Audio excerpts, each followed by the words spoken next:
Hello दोस्तों, नमस्कार। हमारे YouTube channel air study IQ में आपका स्वागत है। मैं सुमित दुलारे आज एक नया टॉपिक लेके आया हूं दोस्तों। रक्षा प्रणाली, जो रक्षा प्रौद्योगिकी है, आज हम उसके बारे में बताएंगे। सारी चीज़ें कन्फर्म करेंगे। पूरा वीडियो इस तरह से होगा कि उसमें हम मिसाइल पढ़ेंगे, जो सेना के प्रमुख पद होते हैं, क्या उनकी हायरार्की होती है, जो सोपान क्रम होता है, उसके बारे में हम पढ़ेंगे। और दोस्तों, हमारे क्या फाइटर प्लेन जो हैं, जैसे राफेल हुआ और मिराज 2000 हुआ, ये जितने भी हमने विदेशों से फाइटर प्लेन खरीदे हैं, DRDO ने जो विकास किया है, वो सारी चीज़ें पढ़ेंगे। थल सेना, वायु सेना और जल सेना, तीनों सेनाएं हम पढ़ेंगे। पूरा इस वीडियो में ये समझ लो कि आपकी रक्षा प्रौद्योगिकी पूरी कंफर्म हो जाएगी, आपको दोबारा पढ़नी नहीं पड़ेगी कहीं पे। ठीक है, तो दोस्तों आइए हम देखते हैं। दोस्तों, हम इसमें पहले तो DRDO के बारे में पढ़ेंगे। ठीक है, अब हम आपको बता दें कि ये डिफेंस सिस्टम है क्या। दोस्तों, किसी देश की प्रतिरक्षा के लिए बनाया गया सिस्टम डिफेंस सिस्टम कहलाता है। डिफेंस का मतलब दोस्तों प्रतिरक्षा होता है। जो सिस्टम हमारी रक्षा के लिए बनाया जाता है, जैसे भारत एक लोकतांत्रिक देश है, तो ये किसी पे अपनी तरफ से हमला नहीं करता है। ये क्या करता है, अपनी रक्षा के लिए अपनी सेना तैयार किए हुए है, अपने फाइटर प्लेन लिए हुए है। जो भी सिस्टम है, जल सेना, थल सेना, तीनों चीज़ें जो भी है, ये हमारी रक्षा के लिए है, ना कि हम किसी दूसरे देश पे अटैक करेंगे। तो दोस्तों, हम इसमें DRDO के बारे में पढ़ेंगे, और जो सेना संगठन है, तीनों सेनाओं के बारे में पढ़ेंगे, उसके प्रमुख पद हैं उनके बारे में पढ़ेंगे। दोस्तों, हमारी सेना में एक ये नया पद जोड़ा गया, CDS का पद जोड़ा गया। पहले क्या था दोस्तों, एक थल सेना का जो प्रमुख जनरल होता था, वायु सेना का दोस्तों एडमिरल होता था, और जल सेना का क्या, एयर चीफ मार्शल होता था। ये तीनों पद होते थे। ये दोस्तों रक्षा मंत्रालय के अंदर आते थे। रक्षा मंत्रालय इन तीनों को कंट्रोल करता था। और जो हमारे देश के राष्ट्रपति हैं, ये सेना के प्रमुख होते थे। जो राष्ट्रपति होते हैं वो सेना के प्रमुख होते हैं। ठीक, और ये डिपार्टमेंट किसके अंदर आता है, रक्षा मंत्रालय के अंदर। तो उसमें एक पद जोड़ा गया दोस्तों, क्योंकि ये क्या होता था, अगर कहीं पे थल सेना को वायु सेना की ज़रूरत पड़ी, तो वायु सेना कहती कि नहीं, हम क्यों मदद करें। उसके लिए बहुत झिकझिक होती थी आपस में। जल सेना की थल सेना से होती, तो आपस में इनका मेल जोल नहीं रह पाता था। तो इसलिए एक पद बनाया गया CDS दोस्तों, चीफ डिफेंस स्टाफ। तो इसमें क्या हुआ दोस्तों, पहले जो हमारे चीफ वो थे दोस्तों बिपिन रावत जी, जो दोस्तों एक दुर्घटना में उनकी मृत्यु हो गई। तो इसके बाद दोस्तों दूसरे जो हमारे वो बने CDS, तो वो बने मनोज मुकुंद नरवाणे, MM नरवणे बोल देते हैं दोस्तों।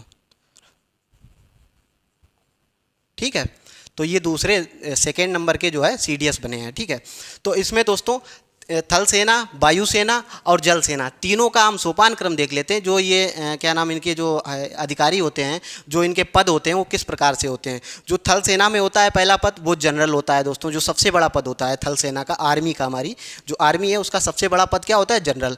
उसी जगह पे जो वायु सेना का जो सबसे बड़ा पद होता है, वो होता है एडमिरल। ठीक है, जो एडमिरल होता है वो वायु सेना का सबसे बड़ा पद होता है। इसके बाद दोस्तों जल सेना, जो हमारी नेवी है दोस्तों, उसका क्या, उसका एयर चीफ मार्शल सबसे बड़ा पद होता है। उसके नीचे दोस्तों, अगर जनरल के नीचे बात करें, तो लेफ्टिनेंट जनरल होता है। जो इससे छोटा पद होता है वो लेफ्टिनेंट जनरल होता है उसका, थल सेना का।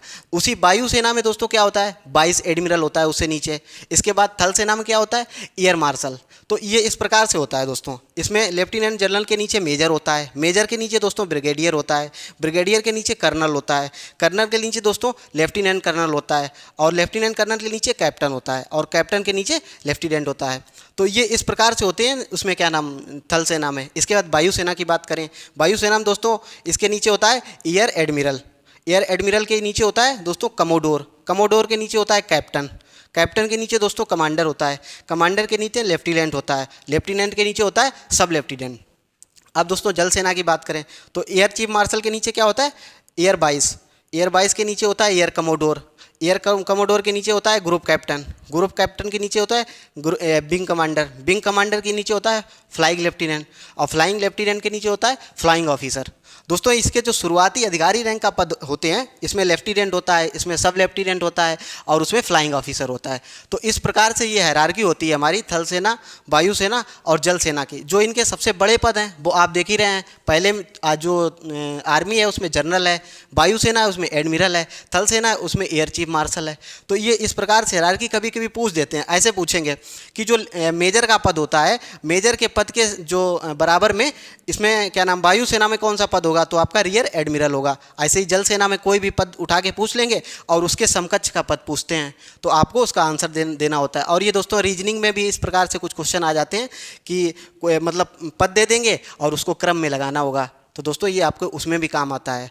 तो अब आगे की देखते हैं दोस्तों। आगे हम DRDO देखेंगे और जो भी इसकी मिसाइल का क्रम है, जैसे हमारी मिसाइलें बनी, जैसे पटना नाम से मिसाइल, जो हम मिसाइल का जो क्रम पढ़ते हैं पटना नाम से, पटना यानी पृथ्वी, अग्नि, और इसके बाद दोस्तों त्रिशूल, और दोस्तों नाग और आकाश, ये पांचों मिसाइलों का जो क्रम चला, तो उसका हम पूरा सिस्टम देखेंगे कैसे कैसे हमारे मिसाइलों का विकास हुआ। तो आइए आगे देखते हैं।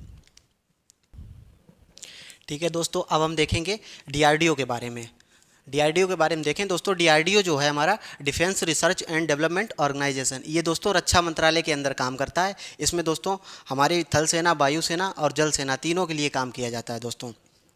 तो हम एक एक करके पढ़ेंगे। जैसे अभी हमने थल सेना, वायुसेना, जल सेना तीनों की हायरार्की देखी, उसी प्रकार से तीनों के जो डेवलपमेंट जो भी हुआ है, जैसे मिसाइलों का डेवलपमेंट हुआ और शिप बनाए गए हमारे, जैसे पोत बनाए गए, और जो फाइटर प्लेन है जो हमने विदेशों से खरीदे, तो एक एक करके देखेंगे। सबसे पहले हम देखेंगे दोस्तों DRDO के बारे में कि DRDO की स्थापना कब हुई और ये कैसे काम करता है, इसके अध्यक्ष कौन थे, और उसके बाद देखेंगे हम थल सेना के बारे में। तो DRDO की दोस्तों स्थापना कब हुई? DRDO की स्थापना हुई दोस्तों 1958 में।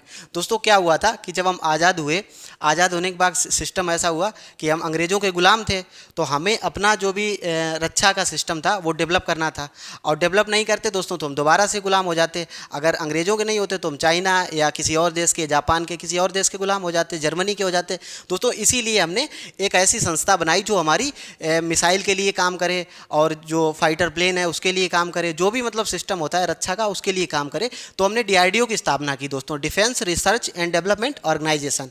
एक हमने वो बनाया दोस्तों, क्या नाम, एक ग्रुप बनाया DRDO, तो उसकी स्थापना की दोस्तों। ये रक्षा मंत्रालय के अंदर काम कर रहा था। इसकी स्थापना कब की दोस्तों? 1958 में दोस्तों स्थापना हुई। 1958 में जब इसकी स्थापना हुई तो इसके अध्यक्ष बनाए गए दोस्तों APJ अब्दुल कलाम। दोस्तों आप जानते भी होंगे APJ अब्दुल कलाम के बारे में, बहुत सारी आपने कहानियाँ सुनी होंगी, बहुत सारा उनके बारे में सुन रखा होगा दोस्तों। ये मिसाइल मैन ऑफ इंडिया बोले जाते हैं, मिसाइल मैन ऑफ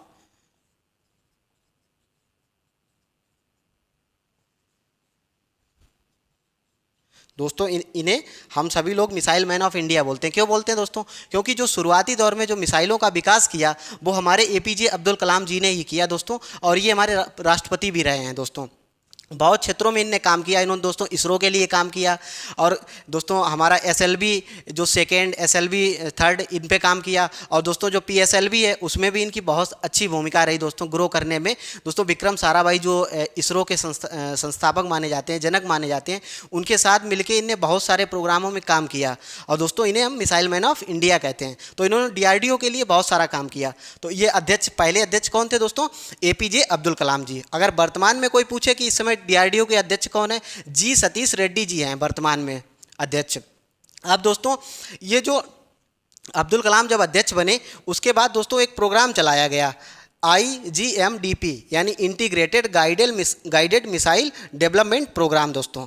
ये दोस्तों थल सेना के लिए मतलब प्रोग्राम चलाया गया, और इसको हिंदी में कहते हैं समन्वित निर्देशित विकास कार्यक्रम। ठीक है, अब देख लेते हैं दोस्तों कि हमारी जो मिसाइलें हैं, मिसाइलों का वर्गीकरण किस प्रकार से होता है। जो मिसाइलें हैं वो किस प्रकार से बांटी जाती हैं कि मार्ग के आधार पर, उनकी दोस्तों मारक दूरी के आधार पे, प्रक्षेपण के आधार पे दोस्तों, गति के आधार पे दोस्तों। जो गति होती है जैसे सुपरसोनिक गति होती है, हाइपर सुपरसोनिक गति होती है दोस्तों।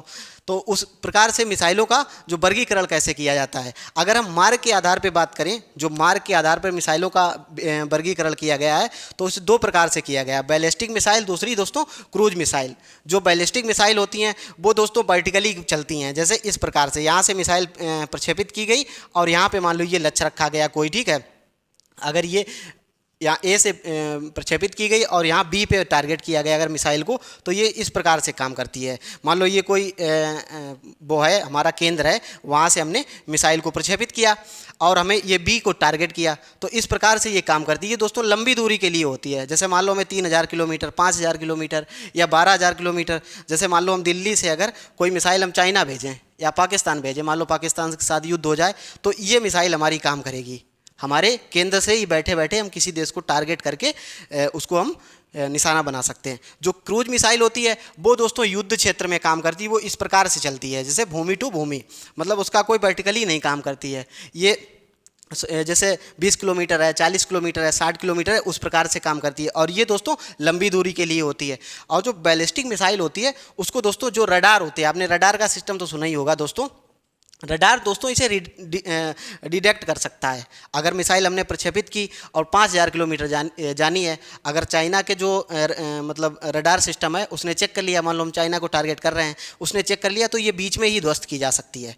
ये जो बैलिस्टिक मिसाइल होती हैं ये बीच में ध्वस्त की जा सकती है, लेकिन क्रूज मिसाइल जो होती हैं दोस्तों इनको ध्वस्त नहीं किया जा सकता है। और आज के टाइम में जो हम मिसाइलें डेवलप कर रहे हैं, जैसे रूस के साथ मिलके कुछ मिसाइलें हम डेवलप कर रहे हैं, अमेरिका के साथ मिलके कर रहे हैं, तो वो दोस्तों जैसे 1 मैक से लेके 5 मैक की गति होती है उनकी, तो वो मिसाइलें जो होती हैं उनको डिटेक्ट नहीं किया जा सकता है। अगर हमने प्रक्षेपित कर दी तो उनकी इतनी स्पीड होती है दोस्तों, तो उन्हें डिटेक्ट नहीं किया जा सकता। जैसे 1000 किलोमीटर प्रति घंटा, तो रडार पता ही नहीं लगा पाएगा कि मिसाइल कहाँ जा रही है। तो इस प्रकार से बैलिस्टिक मिसाइल होती है, क्रूज मिसाइल होती है। अब हम आगे देखेंगे दोस्तों, ये मारक दूरी के आधार पर मिसाइलें, प्रक्षेपण और लक्ष्य के आधार पर और गति के आधार पर जो इनका वर्गीकरण है पूरा हम विस्तार से देखेंगे।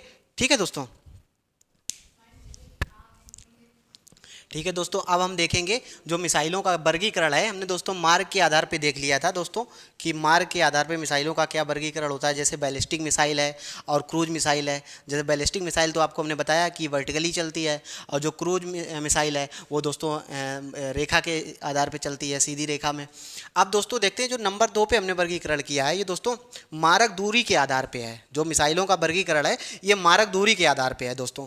तो जो पहली हमारी मिसाइल हैं जो हमारे पास हैं वो है दोस्तों रणनीतिक मिसाइलें, या इन्हें टीएम बोल देते हैं, टेक्टोनिक मिसाइलें दोस्तों। तो इनकी दोस्तों गति कितनी होती है दोस्तों, 300 किलोमीटर प्रति घंटा।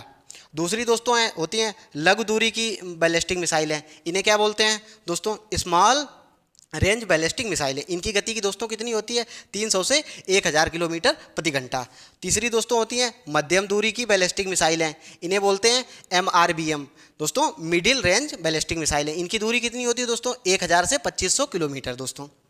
इसके बाद होती है दोस्तों लंबी दूरी की बैलिस्टिक मिसाइलें, इन्हें बोल देते हैं LRBM यानी लॉन्ग रेंज बैलिस्टिक मिसाइलें। इनकी दोस्तों गति कितनी होती है, 2500 से 4000 किलोमीटर प्रति घंटा। अब अगली दोस्तों होती है हमारी अंतर महाद्वीपीय बैलिस्टिक मिसाइलें, इन्हें बोलते हैं ICBM यानी इंटर कॉन्टिनेंटल बैलिस्टिक मिसाइलें। इनकी गति की दोस्तों क्या होती है, 5000 किलोमीटर इनकी दूरी होती है दोस्तों, 5000 किलोमीटर तक की जा सकती हैं। अब दोस्तों आपको बता दें कि जो ये चार प्रकार की जो मिसाइलें हैं जो हमारे ऊपर दी गई हैं, रणनीतिक मिसाइलें, लघु दूरी की मिसाइलें, मध्यम दूरी की मिसाइलें और लंबी दूरी की मिसाइलें, ये दोस्तों जो हमारा इंटीग्रेटेड गाइडेड मिसाइल प्रोग्राम चला था उसके आधार पे बनी थी। और जो ये इंटर बैलिस्टिक मिसाइल है ये दोस्तों अग्नि मिसाइल, जो अग्नि मिसाइल हमारा प्रोग्राम चला है, अग्नि कार्यक्रम चला है, उसके अंतर्गत ये मिसाइल बनी है। अब बात कर लें हमारे पास इस समय तो अगर देखा जाए 5000 किलोमीटर रेंज की मिसाइल नहीं है, हम उसका विकास कर रहे हैं। जो अग्नि 6 है या अग्नि 5 को भी 5000 किलोमीटर मान लेते हैं, लेकिन इसको इंटर कॉन्टिनेंटल बैलिस्टिक मिसाइल नहीं मानते। क्यों दोस्तों, क्योंकि दोस्तों इसकी दूरी 5000 है और ये 5000 से अधिक बोली गई है। अगर 5000 से अधिक दूरी है इसकी तो माना जाएगा कि अंतर महाद्वीपीय बैलिस्टिक मिसाइल। जैसे मान लो इंडिया में बैठे हैं और किसी देश से हमारा युद्ध हुआ, तो ये जो मिसाइलें होती हैं ये कहीं पर भी वार कर सकते हैं, किसी भी देश में, मतलब चाहे ईरान को टारगेट करना, पाकिस्तान को, किसी देश को टारगेट करके अगर हमारा युद्ध हो रहा है तो हम उनको जो है युद्ध में मिसाइलों का प्रयोग करके उनके साथ युद्ध कर सकते हैं। तो आप एक बार फिर देख लीजिए, पहली होती है रणनीतिक मिसाइलें मारक दूरी के आधार पे, दूसरी होती है दोस्तों लघु दूरी की बैलिस्टिक मिसाइल, तीसरी होती है मध्यम दूरी की बैलिस्टिक मिसाइल, और चौथी होती है लंबी दूरी की बैलिस्टिक मिसाइल, और पांचवी होती है दोस्तों अंतर महाद्वीपीय बैलिस्टिक मिसाइल। दूरी आपको हमने बता दी, 300 किलोमीटर होती है पहली की टेक्टोनिक मिसाइल की, दूसरी SRBM की होती है 300 से 1000 किलोमीटर, और RBM की होती है दोस्तों MRBM की 1000 से 2500 किलोमीटर, LRBM की होती है दोस्तों 2500 से 4000 किलोमीटर, और ICBM की होती है 5000 से अधिक। 5000 से यानी ये 5000 से अधिक कितनी भी हो सकती है। वैसे हमारे पास जो इस समय डेवलप हो रही है वो 11000 किलोमीटर तक, अग्नि 6 जो है वो 5000 से 11000 किलोमीटर तक की मिसाइल डेवलप कर रहे हैं। आप दोस्तों बता दें आपको, जो प्रक्षेपण और लक्ष्य के स्थान के आधार पर जो मिसाइलें होती हैं तो वो किस प्रकार से हम बांटते हैं दोस्तों। पहली होती है सतह से सतह वार करना।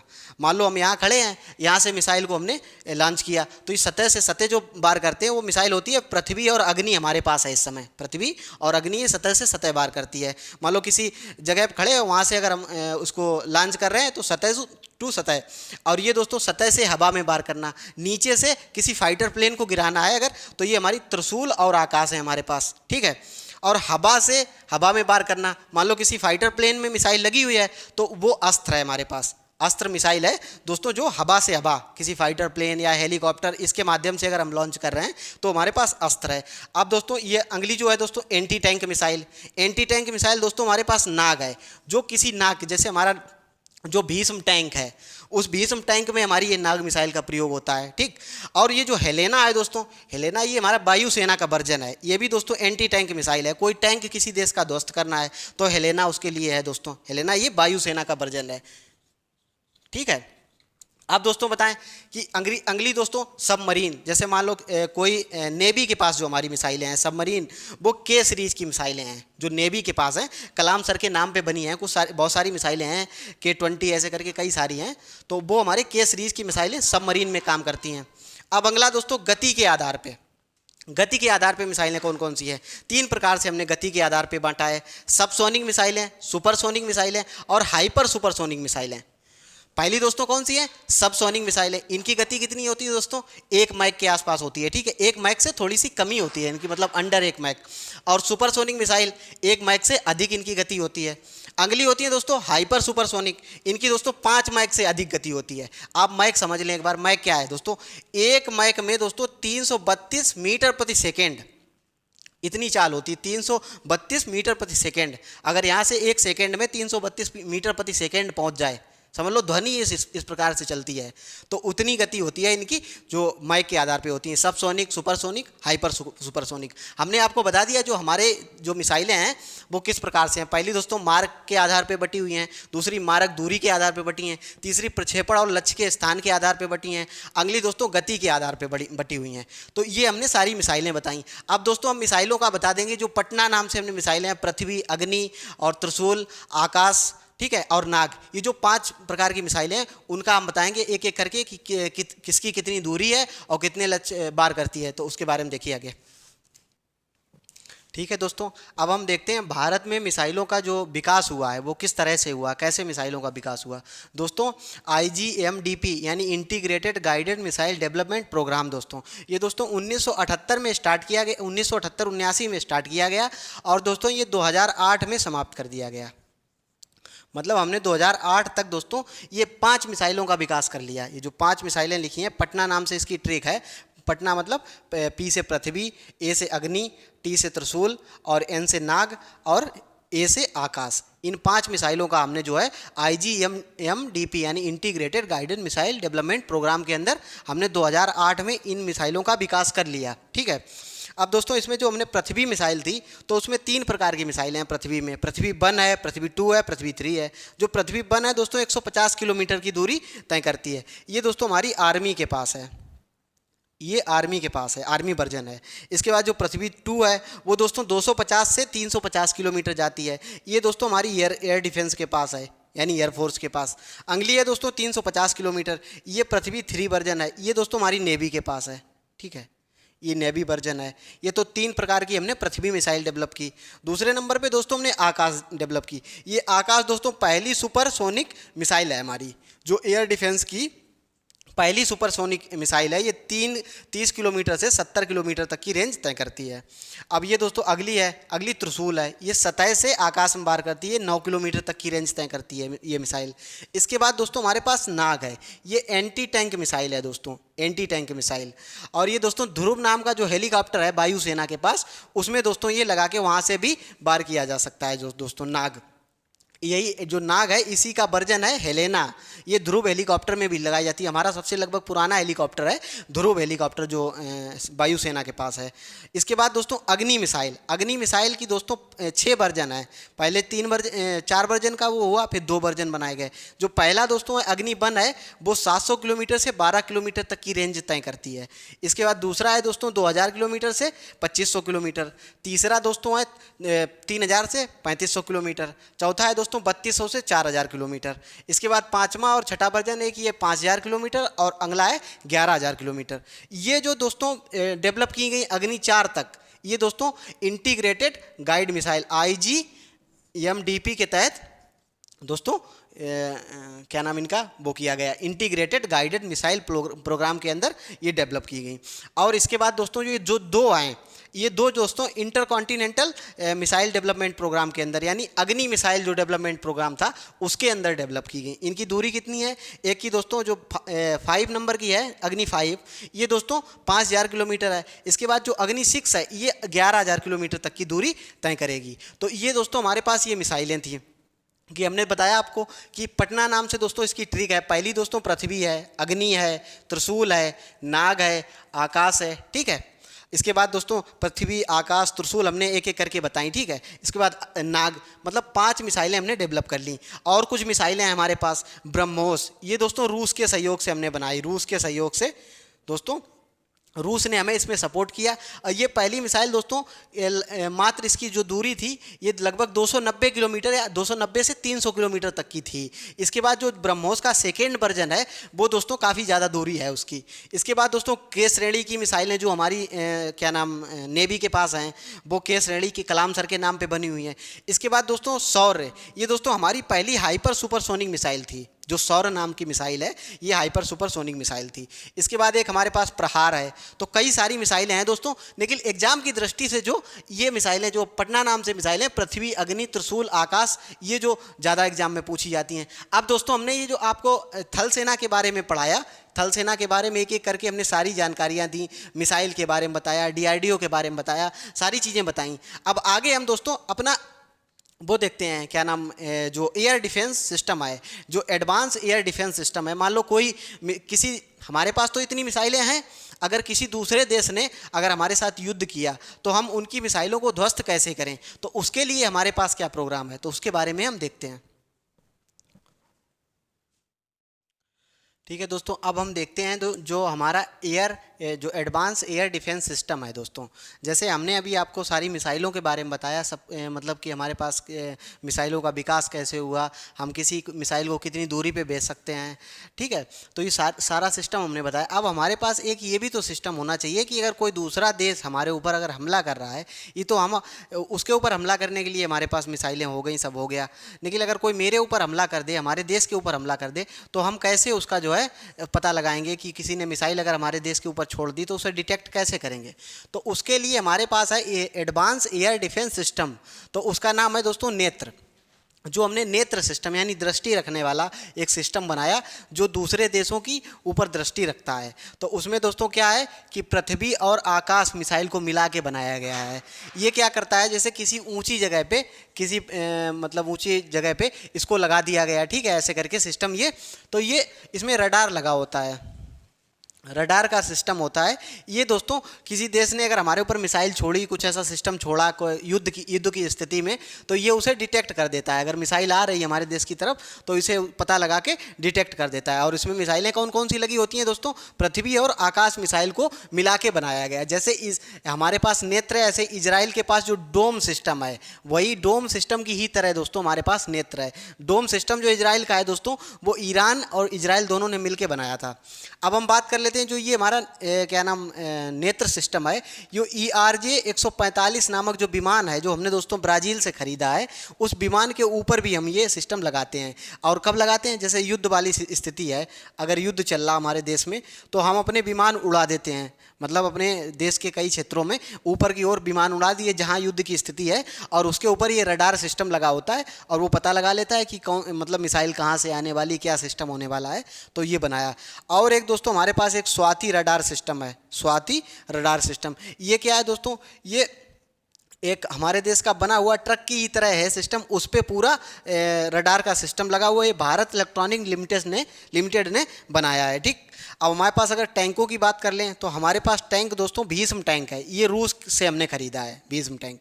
एक अर्जुन टैंक है, ये हमारे डीआरडीओ ने विकसित किया है। और एक लॉन्चिंग सिस्टम एक है हमारे पास, पिनाका रॉकेट प्रणाली। जैसे मान लो कोई रॉकेट लॉन्च करना है, अब जैसे कोई मिसाइल लॉन्च करनी है तो वो हम केंद्र से तो कर ही सकते हैं, जहाँ हमारे केंद्र बने हुए हैं वहाँ से तो कर सकते हैं। इसके बाद ये एक ट्रक की तरह है, ट्रक में लगा हुआ पूरा सिस्टम है, और हम आपको दिखा देंगे अभी। तो उसमें दोस्तों ये रॉकेट सिस्टम है, लॉन्चिंग सिस्टम है। इसमें 12 रॉकेट एक बार में लगाए जाते हैं और ये उसे एक बार में 12 रॉकेट लॉन्च कर सकता है। इसमें दो प्रकार के वो हैं, एक पिनाका 1 है, ये 40 किलोमीटर तक की रेंज कवर करता है। ये पिनाका 2 है, ये 65 किलोमीटर तक की रेंज कवर करता है। ये सेल्फ गाइडेड है, इसको गाइड नहीं करना है, सेल्फ गाइडेड है, ठीक है। क्योंकि इसमें मतलब गाइडेंस इसको करना है, इसको गाइडेंस नहीं करना पिनाका 2 में। अब दोस्तों हम वायुसेना के बारे में देख लिए, हमने आपको एडवांस एयर डिफेंस सिस्टम बताया, वो हमारे पास नेत्र नाम का है, ठीक। अब वायुसेना की बात करें तो वायुसेना हम क्या क्या देखेंगे, लड़ाकू विमान देखेंगे, हेलीकॉप्टर देखेंगे और अनमैन ड्रोन देखेंगे। जो ड्रोन सिस्टम है हमारा, जो नज़र रखता है, ऊपर उड़ा दिए जाते हैं, युद्ध की स्थिति में है। तो जो अभी दोस्तों बात की जा रही, अमेजॉन फ्लिपकार्ट अपना जो प्रोडक्ट लॉन्च करता है, जैसे कोई प्रोडक्ट भेजना है तो उसके लिए भी दोस्तों ये आगे आने वाले समय में इन्हीं ड्रोन के माध्यम से दोस्तों आएंगे। जैसे हम देखते हैं वीडियो रिकॉर्डिंग वगैरह नहीं होती है जहाँ जैसे शादी विवाह में, तो वही ये हैं UAV ड्रोन, ठीक है। अब हम लड़ाकू विमान देख लेते हैं हमारे पास क्या क्या है। लड़ाकू विमान का क्या मतलब है दोस्तों, गति युद्धास्त्र क्षमता के आधार पर इनको बांटा गया है। गति के आधार पे, युद्धास्त्र क्षमता के आधार पे इनको बांटा गया है।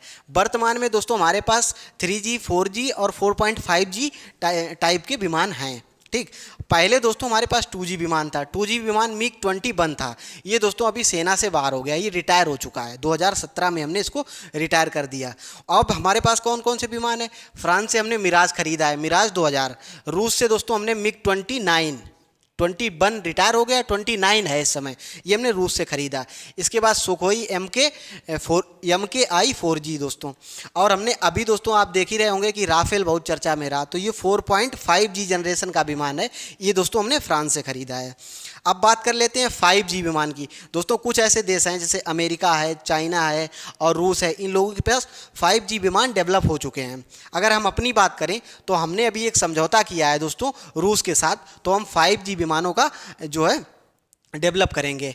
अब दोस्तों आगे हम आपको हेलीकॉप्टर, UA ड्रोन और नेवी का जो सिस्टम है पूरा आपको बताएंगे कि नेवी में हमारे पास कौन कौन से पोत हैं। तो आइए आगे देखते हैं।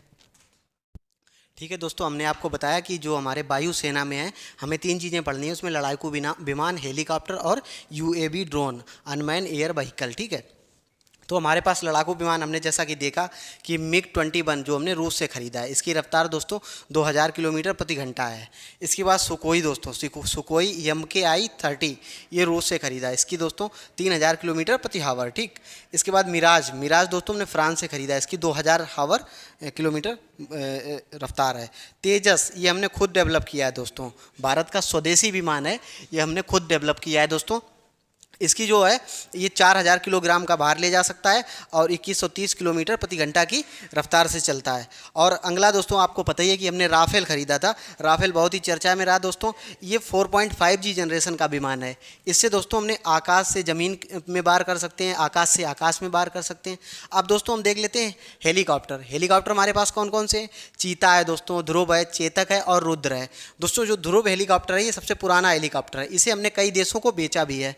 जो हमारा ध्रुव हेलीकॉप्टर है इसे हमने कई देशों को बेचा है। इसके बाद हमारे पास जो हेलीकॉप्टर हैं सिनूक है, अपाचे है। सिनूक अपाचे दोस्तों अमेरिका से ख़रीदा हमने, अमेरिका की बोइंग नामक की कंपनी है, उससे हमने ये सिनूक और अपाचे ख़रीदा, ठीक। इसके बाद MI-25 ये दोस्तों हमने रूस से ख़रीदा, ये बड़ा हेलीकॉप्टर है, इससे दोस्तों हम सामान ले जाने या सेना के जो काम होते हैं, जो सेना में मदद करता है, वायुसेना में हमारी, तो ये अपनी सेवाएँ देता है, बड़ा हेलीकॉप्टर है।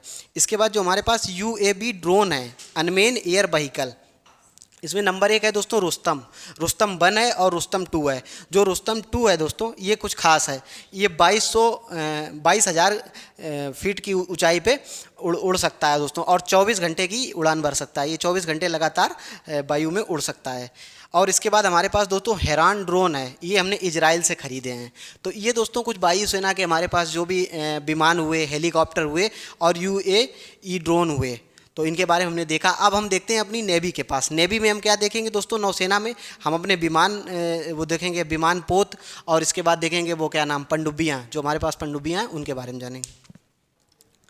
ठीक है दोस्तों, अब हम नेवी के बारे में देख लेते हैं। हमने एयरफोर्स के बारे में, थल सेना के बारे में, वायुसेना के बारे में, दोनों के बारे में बता दिया। अब हम नेवी के बारे में देख लेते हैं, हमारे नेवी के पास क्या क्या है दोस्तों। नेवी के दो चीज़ें हैं बहुत ज़्यादा इंपॉर्टेंट है। पहली दोस्तों विमान वाहक पोत और पनडुब्बी। जो विमान वाहक पोत होते हैं दोस्तों, उसमें कोई भी फाइटर प्लेन उतारा जा सकता है, वहाँ से मिसाइल दागी जा सकती हैं, ये सब किया जा सकता है। तो विमान वाहक पोत में हमारे पास क्या क्या, पहले क्या था दोस्तों, विक्रांत था 1996-97 में दोस्तों, ये हमने ब्रिटेन से लिया था, ये रिटायर्ड हो चुका है। इसके बाद हमारे पास विराट था, ये 2016-17 में दोस्तों ब्रिटेन से खरीदा हमने, ये भी रिटायर हो चुका है। अब हमारे पास है विक्रमादित्य। दोस्तों विक्रमादित्य जो है वो एडमिरल गोर्सको नाम का विमान, उनका विमान वाहक पोत था। ये दोस्तों रूस से, हमें रूस ने दिया था हमें दान में, और इसकी रूस ने क्या किया था, कहा था कि इसकी मरम्मत आप हमारी ही कंपनी से करवाइए और हम इसे फ्री दे रहे हैं। तो दोस्तों इसकी मरम्मत का इतना खर्चा आ गया था कि पूछो ना, तो इतने में तो नया वो तैयार हो जाता। अब बात करें हमारे पास दोस्तों INS Vikramaditya, Indian naval ship Vikramaditya. ये दोस्तों ये इसमें कितने 1600 से 1800 जवान इसमें रह सकते हैं, और इसमें दोस्तों फाइटर प्लेन उतर सकता है, कोई इससे मतलब कोई भी काम मतलब वहीं से किया जा सकता है, क्या नाम, विमान वाहक पोत से ही। और इसके बाद हमारे पास है दोस्तों INS विक्रम, ये भारत का स्वदेशी विमान वाहक पोत है दोस्तों, और इसमें अमेरिका हमारी दोस्तों मदद कर रहा है। ये छोटे रनवे पे भी रोका जा सकता है, इसका भी हम विकास कर रहे हैं। तो ये हमारे पास कुछ विमान वाहक पोत हैं इस समय। INS विक्रमादित्य इंपॉर्टेंट है, और INS विक्रांत भी इंपॉर्टेंट है। अब बात करें पनडुब्बी। पनडुब्बी दोस्तों दो प्रकार की होती हैं, एक डीजल पनडुब्बी, दूसरी परमाणु ईंधन पनडुब्बी। दोस्तों जो डीजल पनडुब्बी है उसमें हमारे पास है INS सिंधु घोष, इसके बाद है INS शिशुमार, ये दोस्तों जर्मनी से हमने ली है। इसके बाद INS कलवरी है दोस्तों, ये हमने फ्रांस से ली। ये स्कॉर्पियन श्रेणी की पनडुब्बी है दोस्तों, ठीक है। तो पनडुब्बी में हमारे पास डीजल पनडुब्बी ये हैं। अगर परमाणु ईंधन की बात की जाए तो ये दोस्तों INS चक्र है, ये हमने लीज पे ली है, किससे, रूस से दोस्तों। ये हमने रूस से 10 वर्षों के लिए लीज पे ली है, और अभी हम जो है क्या नाम INS अरिहंत और INS अरिघाट का स्वदेशी जो पनडुब्बी है उसका विकास कर रहे हैं। तो ये दोस्तों हमारे पास नेवी का कुछ है, विमान वाहक पोत हैं, पनडुब्बियाँ हैं, डीजल की पनडुब्बियाँ या परमाणु ईंधन की पनडुब्बियाँ। अब बात कर ले हमारे पास दोस्तों जो परमाणु बम और हाइड्रोजन बम, हमने इन दोनों का भी परीक्षण कर लिया। हमारे पास परमाणु बम भी है और हाइड्रोजन बम भी है दोस्तों। अगर हाइड्रोजन बम या परमाणु बम की बात करें तो 5 हाइड्रोजन बम या परमाणु बम दोस्तों पूरी पृथ्वी को समाप्त कर सकते हैं, और कुछ ऐसे ऐसे देश हैं जिन्होंने दोस्तों 1200 परमाणु बम्बों का परीक्षण करके रखा है। तो अब दोस्तों जो परमाणु बम की अगर बात करें, हाइड्रोजन बम की बात करें, तो हमारे पास ये उपलब्ध है, हमने इसका परीक्षण भी कर लिया। जो व्हीलर द्वीप है, जो दोस्तों उड़ीसा का, अब इस समय अब्दुल कलाम नाम से वो द्वीप उसका नाम रख दिया गया है, APJ अब्दुल कलाम द्वीप नाम रखा है उसका, जो हमारे दोस्तों मिसाइल मैन ऑफ इंडिया कहलाते हैं। तो ये सारी जानकारी हमने दी आपको, थल सेना के बारे में, वायुसेना के बारे में, DRDO के बारे में, पूरा हमने आपको रक्षा प्रबंधन बताया, पूरा जो हमने डिफेंस सिस्टम है सब एक एक जानकारी दी। तो दोस्तों आप लोगों को अगर हमारा ये वीडियो अच्छा लगा हो तो हमारे वीडियो को लाइक करें और दोस्तों के साथ शेयर करें दोस्तों, और सब्सक्राइब करना ना भूलें। धन्यवाद दोस्तों, जय हिंद, जय भारत।